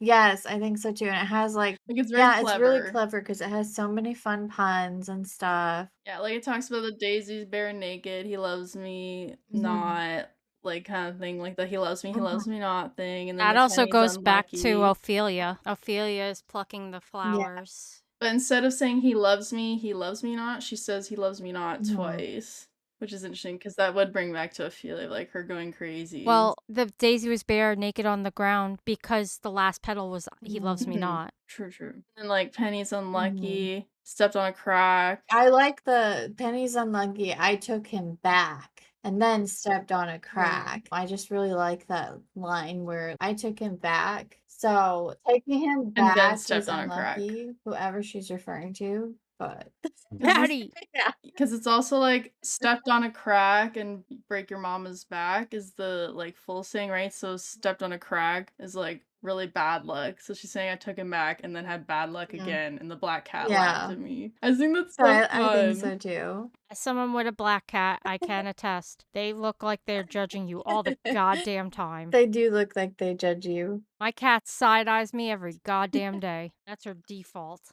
Oh, and then I love the fingers crossed until you put your hand on mine too. Cause like the fingers were crossed because I was superstitious until you put your hand on mine, so then I didn't have to worry anymore, kind of thing. I had to Mm. like I could relax. And then I love the all that bitchin' wishing on a fallen star. Cause like chill I also out. love the, like, "We make our own luck, a bad sign is all good." Mhm. Like, it's saying, like, kind of going back to Opalite, like, we make it. I now am in the city of redwoods. They're freaking huge. The Oh, Opmatized me was a little that was insane, insane. I will And say. then the "It ain't hard to see his love is the key that opened my thighs." I was like, "What?" Thighs. The thighs is crazy. I was like, Taylor! Yeah, I think And that's when my mouth was Paladin just dropped the whole time. That was when Paladin came out of the bathroom and was like, "What are you listening to?" And I was like, "Taylor being raunchy." Girl. Also, love literally the next line of girls, I don't Oh, need to yeah. catch the bouquet to know a hard rock is on the way. And the way she goes, a hard rock is on the she like emphasizes it. Oh my god. Meanwhile, this came out after she got engaged, and we're all like, "We know you wrote this before you got engaged, but girl, you knew. Yeah. You Yeah. knew." But also how she emphasizes wood too. I love how she sings the song. The knocks Mhm. are also one of my favorite little parts that I'm so glad she added the little knocks in there. But also think about like I wonder if Travis had already planned the Yeah, proposal and she's like playing the album for him and he's like, "Oh my god, she knows. She doesn't know." it's such a fun song. The curse on me was broken by your magic wand is also. And then the New Heights mention. New heights of manhood. Crazy. I have to say, going from the smallest man who ever lived to new heights of manhood, I understand why she wrote such a happy album. All right, cancel. Canceled. So people think this song is about Blake Lively, especially because the "Did you bring a tiny violin to a knife fight?" But the fact that it's the British spelling leads people to believe that this is about Sophie Turner, especially since Blake was not invited to the wedding. I feel like it could be another song that is like a bunch of inspirations. It could be, but it feels more like it was definitely meant for Hmm. Sophie. Was Sophie really canceled though? Was getting canceled because of the divorce. They were trying to cancel her with all that. In case anybody lives under a rock, would you like to maybe give a brief summary of what you guys are Yeah, we talking should. We about to should. the listeners? Sophie Turner was married to Joe Jonas, and when they got divorced, Sophie Turner was living in Taylor's apartment, and people were trying to cancel Sophie Turner, saying she was a bad mom, and a bunch of other things were coming out about her and trying to make Joe look in a positive light, and all of that very quickly disappeared, probably because of Taylor. It all came out that Sophie was actually trying to take her kids back to the UK, was trying to get them away from Joe for positive reasons and not the negative reasons Joe was making it out to be. That's part of also why I think this song is about Sophie, because the fact that it's canceled with the British spelling. It seems very deliberate. It's interesting that it's the British spelling, but I like the British spelling better. I always I do use too, the but British yeah, spelling for cancel. See, I definitely just feel like it was It could. to It show could be. support for Sophie. it's also the Canadian Mhm. spelling for Yeah. canceled. So like when I saw people saying it was spelled wrong, I was very confused because I was like, it looks right to me. I don't know what you guys are talking about. And that's when I found out that you guys spell Mhm. canceled differently. So We spell a lot of words differently. I know about most of them. Didn't know about canceled. That was a new one. I didn't either. Because actually, this is how I Yeah, spell this is how I canceled. spell canceled too. That's why. It looks weird with one Yeah, L. it looks wrong to Yeah. me with one L. I don't know. Google never corrected me, so I just assumed it was right. Yeah, It because it is. is. I really like the song. Love the song. Been obsessed with this song since I heard it the first Mhm. time. It kind of gives me like The Man, but like 2.0 kind of vibes. For me, it feels very Reputation. Yeah. I was Yeah. gonna say this is the other It kind of rep-coded gives one, but me. it I also just did. kind of reminds me of like the The message of. message to me reminds me if I Mhm. did something bad, because it's like, you do something true. bad, you'll get canceled. I love It the is "Did very you make a rep-coded. joke only a man could?" Oh, yeah, I love that line.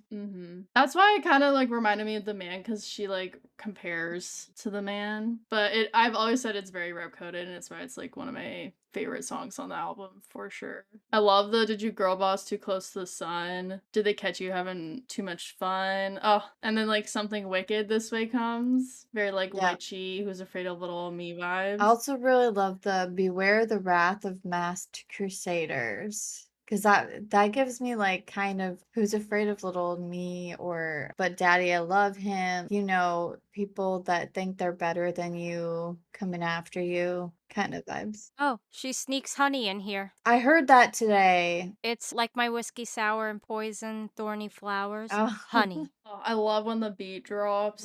I love the way the bridge sounds, like the musical tone of it. It kind of reminds me of the churchy vibe of Don't Blame Me. Yeah. I remember thinking that we were gonna get a Don't Blame Me moment where she does her huge, like, belt. When I first heard it, I thought maybe that's where it was gonna go. So I completely agree that it does kind of give that vibe. Because we're talking about the bridge when it really gets quiet and it's but if you can't be good then just be better at it. Everybody's got bodies in the attic. Well, I like how it gets kind of quiet for that part, and I also like how everybody's got bodies in the attic. Like, yes, everyone is human and everyone has done things. No one's innocent. I love the, like, you know exactly who your friends are. They're the ones with matching scars, because the only people who will understand and be with you in your circle are the ones who will go through the same things with you. And the matching scars, very good. And then her little love note to her friends in there of, like, they stood by me before my exoneration and they believed I was innocent. And then, like, the last time she does the chorus at the end, I love all of her little vocal additions and, like, all her ad libs. Is that what they're called? When she adds, like, all the stuff in brackets, I die. So It's this so is my good. favorite part of the whole song, the outro.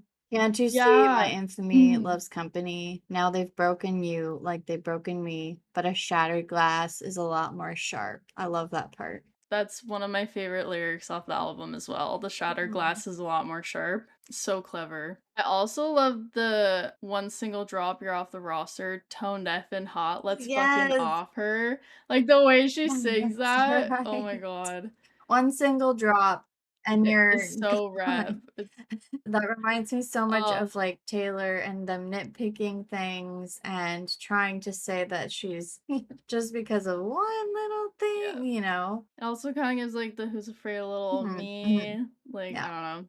And of course, the tiny violin line mhm. and all of that. I love this song. It's a really good song. We'll see, honey. Which is a really, really sweet song. I related to this song so much because I only ever used sweetie and honey as like sarcastic, if I was being sarcastic or, as she says it, passive aggressive. It was only until I started dating Paladin did I actually start using them as terms of endearment. Before that, if I called you sweetie or honey, I was being passive aggressive. It's basically like a love song to Travis that he's changed the meaning of pet names like Honey and Sweetie for her. Yeah, that's why I relate to Mhm. it so much because Paladin did exactly that for me. And now I call him honey all the time, and it's not in a passive aggressive way. That's like the line, but you touch my face, redefine all of those blues when you say honey. I love that. I love the "You could be my forever nightstand" is really cute. The whole bridge I really love. The when anyone called me late night, he was screwing around with my mind. Like all the guys before, whenever they would call, they were screwing around with my mind. Too high to remember in the morning. So the chorus in this song is weird because it changes It a cha lot. Summertime spurts, pink skies, you can call Yes. me honey if you want, because I'm the Yeah. one you want. Winter green, kiss all mine. Honey, I'm home, we could play house, we can bed down, pick me up. Who's the baddest in the land? What's the plan? You could be my forever nightstand, honey. So I skipped. I'm Yeah. sorry. Yeah, I was gonna say, you I skipped thought way it down. was Way way down. down there. Yeah, I love the part above that of honey, I'm home, we can play house. I love the way she sings the "What's the plan?" and draws it out. Yeah, It's so that's kind of a fun. question vibes. How she did all that, Yes. the song question. If you guys listened to our Midnights Mhm. episode, I literally said the same thing about Question, how I love the way she sings that part. Yeah. But no, I love the bridge though. And when anyone called me lovely, they were finding ways not to praise me, but you say it like you're in awe of me and you stay until the morning. I love that. How it went from too high to remember in the morning to you stay until the morning. I also love they're finding ways not to praise me, but Mhm. you say it like you're in awe Mhm. of me is so Mhm. cute. I also love the lines before that where it's "Sweetie, it's yours, kicking indoors, take it to the floor, give me more, buy the paint in the color of your eyes, and graffiti my whole damn Hold life." on, That's yeah. so cute. I can't.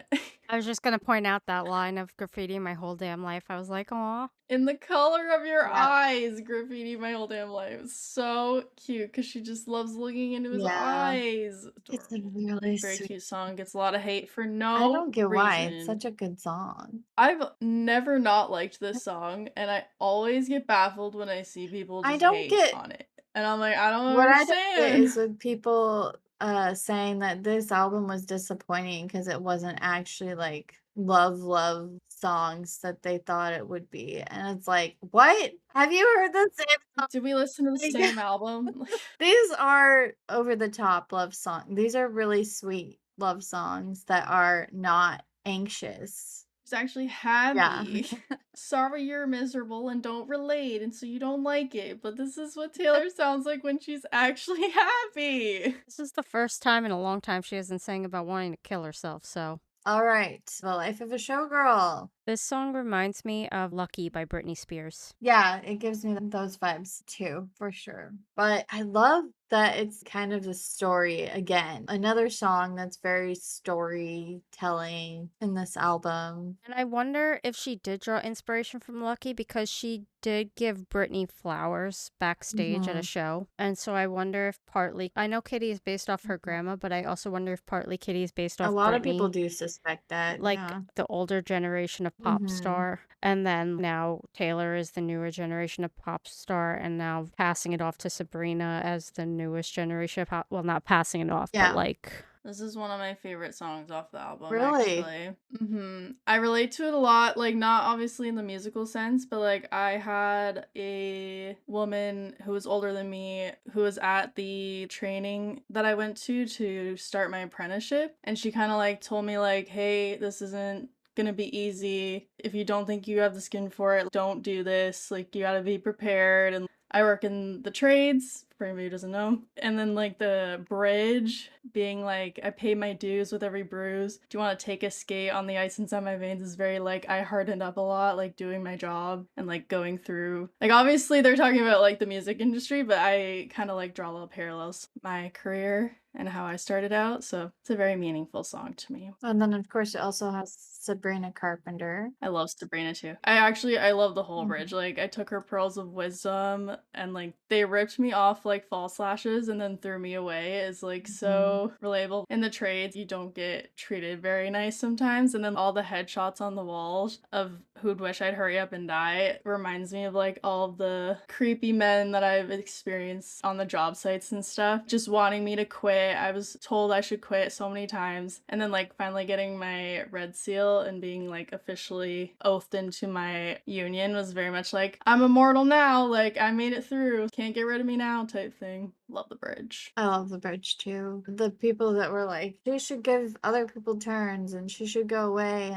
And Taylor's like, I don't want to. But even if she tried to, she couldn't. She's- I love it. Oh, and also they leave us for dead. Very relatable. And then also she ends it with the sounds of the Eras tour too. Yeah, that was a very unexpected, amazing way to end the Yeah. album, the outro. But going back just a bit, I love the, like, I'm married to the hustle and now I know the life and I'll never know another is also very, like, I relate to it a lot of, like, trades is very much a hustle. But it's, like, the only thing I'm good at right now, right? So it's, like, wouldn't know anything else. No, I think they did a great job. Yeah. I think it was a good closing song. As a collab. Yeah, good closing, great topic, and great song for Sabrina to be collab on Yeah, with. because Sabrina Ugh. understands it too. And also, like, knowing Sabrina, like, idolized Taylor for Mhm. so long and has been a fan of Taylor's for years, I can't imagine how much that meant to her. That's an insane moment for her to go from a fan to having the outro of their concert on her album. That's crazy. All right. Want to run us through the questions? Okay.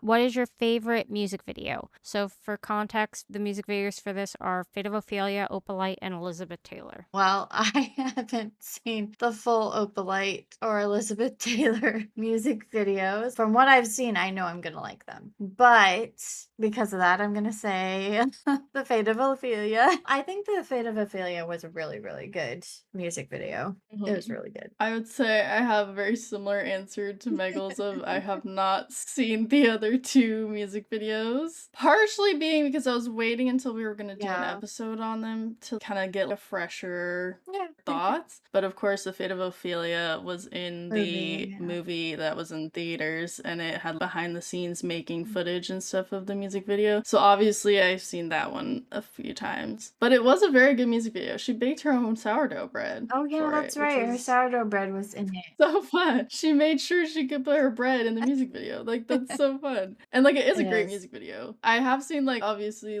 clips of the Mhm. others, and I know I would like them as well, but I haven't actually seen them fully. I'll say Fate of Ophelia. I love all the Easter eggs in it. I did love Opalite too, but I think Fate of Ophelia hit my Yeah. Shakespearean heart a little bit more. For those of you who don't know, I'm studying to be a librarian now, but originally I was a stage manager and my specialty was Shakespeare. So Shakespeare will always hold a special place in my heart, and Hamlet especially. So anything that takes place on a stage with Mhm. Shakespeare will hold a special place to me. Yeah. Favorite song? My favorite Oh, song is definitely Father Figure. And I know that's what I said. I think when I was talking with Jess about her first impressions of the album, I think in that episode I said Father Figure is my favorite song. It hasn't changed yet. I think I said mine was Elizabeth Taylor.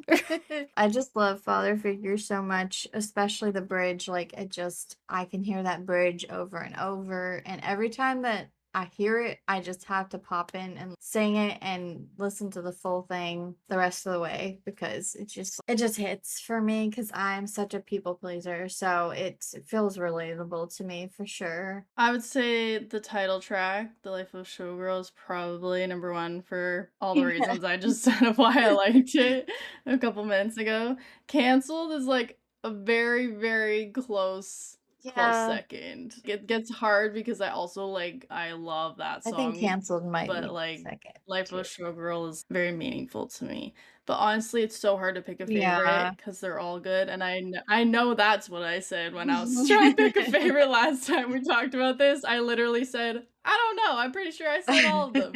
So, I think they're all good, and I don't wanna answer least favorite because I don't know if I'll have an answer. My favorite is Honey, with Eldest Daughter being a close second. Nice. I would say Honey is my top 3, like, my 3rd. I wrote down I don't those know where 2, but Honey I, would like, be, was like, "I but should I probably do not say the like 3rd." Honey. I do love that one. It's a really good one. Okay, least favorite. Elizabeth Taylor. Is that what I was gonna say, unfortunately, I'm gonna say Elizabeth Taylor right now just because have heard it so much. I love the song, but just because of how much I've heard it in the last 6 months, I'm gonna have to I say that think one. I'm probably gonna say Ruin the Friendship. I was also gonna say Ruin the Friendship just because it's the least relatable to Same, me same. personally. It's a Yeah. vibe, and I'll never skip it. Don't get me wrong. I will never I skip it. will It's occasionally still skip a it. great song. I just don't relate to it, so it's like the least. Sometimes I'm just not in the That's vibe fair. for it because it doesn't pull me in as much as the other ones. But Yeah. it's a good song and I do like the beat, but I think the beat is super fun, so I still won't Mhm. skip it, but I do think it's the least Mhm. relatable to me Yeah. personally, so it's the least meaningful Yeah. song. So if I had to rank them, I would put it last because it doesn't mean as Yeah. much to me as other people would relate to it. What's the next question? Favorite lyric. Oh god. Mine is This Is Just a Storm Inside a Teacup from Opalite. It gives me very Alice in Wonderland vibes. I think mine is mistake my kindness for weakness and find your cards canceled. I think mine is gonna be It's Alright, You're Dancing Through the Lightning Strikes, but honorable mention to the entire bridge of Life of Showgirl and Shattered Glass is a lot more sharp because those are also in my tops. Okay. Favorite color variant. I really like the blue one. I don't remember what color it was called, but it's the one where she's posed with the boa and it's like the blue vinyl. There's also one missing in here, the pink one, pink sparkly. I have it and it's beautiful. I just noticed it's not in here. I do love the shiny bug cover though, but I like the pink sparkly vinyl. Are we making the vinyl or I was also gonna ask if we were doing the CDs as a separate. Because I think for CDs, I like the okay. Yeah, that's silver what I was gonna outfit. say. But then this close second is the one with her like black bob and the hands on the face. Also really like that Yeah, one. I think those are probably my two favorite CDs too. The silver one and the like purple. Like I think it's like It's a like a violet. purple envelope with Yeah. her. CDs, I love the silver one. The vinyl would be the green for me. Surprise, surprise. But I also really like silvery one too, and I like that cover. What color is the album? Orange and green. I was gonna say orange and like a mint green. Mhm.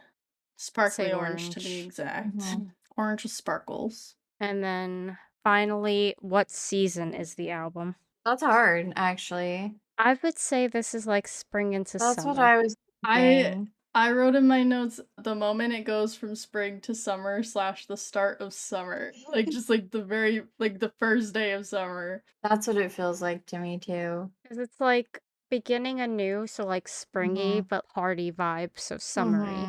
Mhm. And like Ruin the Friendship sounds like a very during the summer driving in the Jeep. But it's just so upbeat. And if you think like Opalite has like the bathing suits and the floaties, like I feel like the marketing for it was very summertime vibes. Even though it came out in October. That's okay. It doesn't feel like October to me. It doesn't feel like an October album. All right. Is that Maybe canceled. is that all with the question? That's Woo! it. We did it! We finally did the lyric analysis of Showgirl. It only took us a year. But we did it! Exciting! Now we can move on to the next thing, which I don't know what that will be. I don't know what the next thing will be. We could do the Eras Tour film and That's true. docuseries. But yeah, thank you so much, everyone, for listening. Be sure to follow us, share with other Swifties, Join our Discord if you haven't join our already. We post Discord. all our links in there. Yep. You can talk to us, tell us all your theories if you find any Easter eggs. And let us know your thoughts on all the Easter eggs that are popping up and the theories about October 23rd. Let us know what you think about that. Talk to you all next time. Bye. Bye. Bye.